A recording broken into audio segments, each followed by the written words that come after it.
Perkenalkan, nama saya Irene Komaladevi. NIM saya 201701023115. Pada kesempatan kali ini, saya akan menyampaikan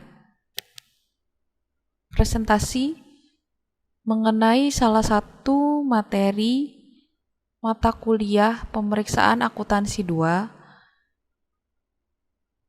dengan topik audit siklus penggajian dan kepegawaian.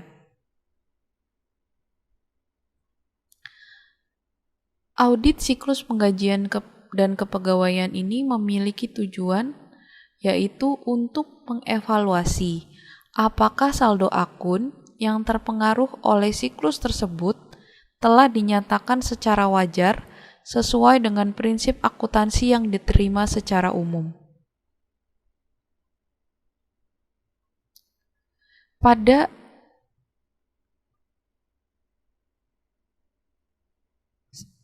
sebagian besar sistem siklus penggajian dan kepegawaian, akun gaji dan upah akrual hanya digunakan pada akhir periode akuntansi. Selama periode berjalan, beban baru akan dicatat apabila karyawan telah benar-benar dibayar dan bukan ketika biaya tenaga kerja terjadi. Metode akrual untuk tenaga kerja dicatat dengan ayat jurnal penyesuaian pada akhir periode bagi setiap biaya tenaga kerja yang dihasilkan tetapi belum dibayar atau cut off date. Perbedaan audit siklus penggajian dan kepegawaian dengan audit siklus yang lainnya adalah yang pertama, hanya ada satu kelas transaksi untuk penggajian. Yang kedua, transaksi pada umumnya jauh lebih signifikan ketimbang akun raca terkait. Yang ketiga, pengendalian internal terhadap penggajian sudah efektif bagi hampir semua perusahaan, bahkan perusahaan kecil sekalipun.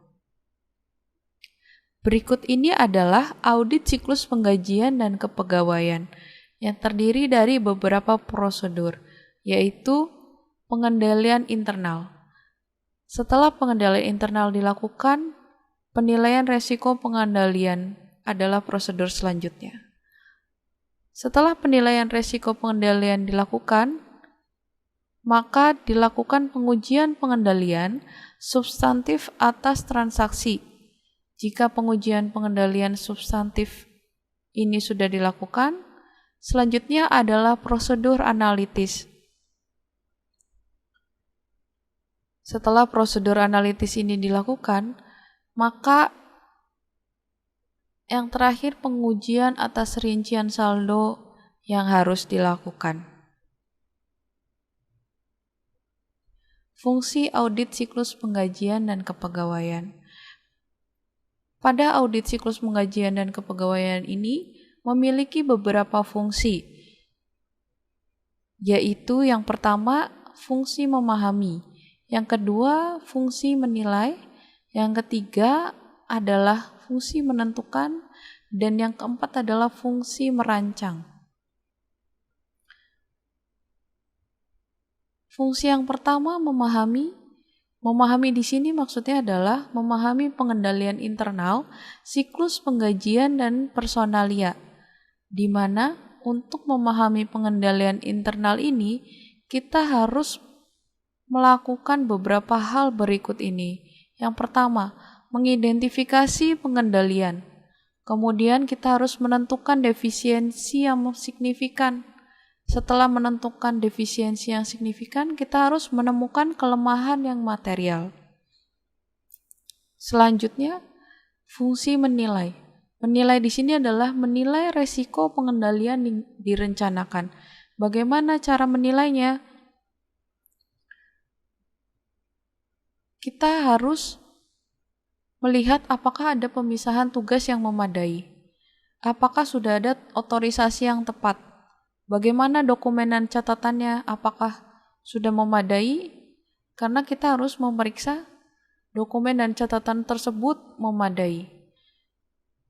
Kemudian adanya pengendalian fisik terhadap aktiva dan catatan. Pengecekan yang independen atas kinerja. Kemudian adanya penyiapan formulir pajak penggajian. Setelah penyiapan formulir, adanya pembayaran pajak penggajian dan potongan lainnya secara tepat waktu. Kemudian, apakah ada hubungan antara penggajian dan penilaian persediaan? Kemudian kita harus melakukan pengujian atas karyawan yang tidak ada, serta pengujian atas kecurangan waktu. Kemudian untuk fungsi yang ketiga, menentukan. Fungsi menentukan di sini adalah menentukan luas pengujian pengendalian. Seberapa luas kita akan menguji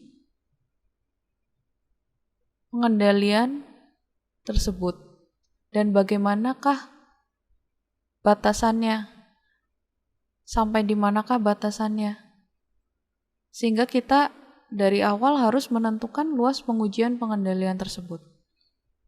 Kemudian fungsi yang keempat adalah merancang.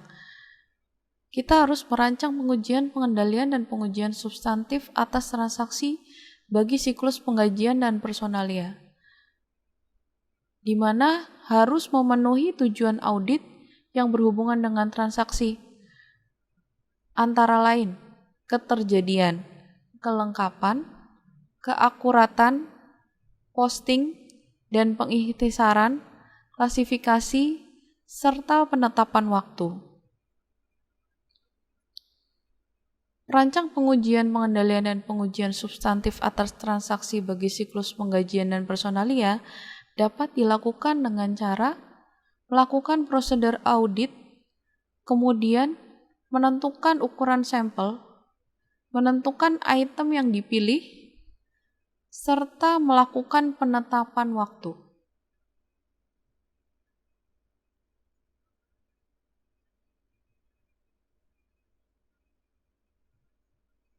Berikut ini adalah akun kewajiban dalam siklus penggajian dan personalia. Yang pertama, jumlah potongan dari gaji karyawan.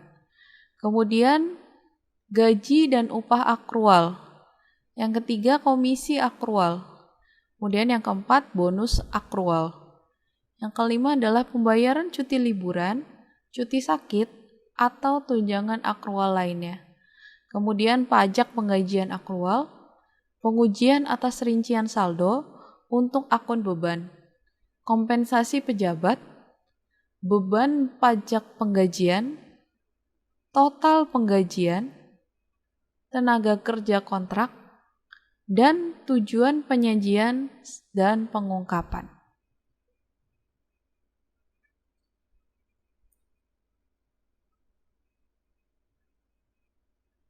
Demikianlah presentasi yang dapat saya sampaikan pada kesempatan kali ini.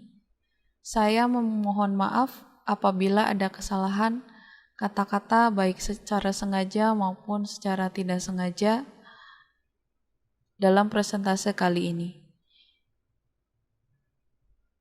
Sekali lagi, terima kasih dan sekian presentasi dari saya.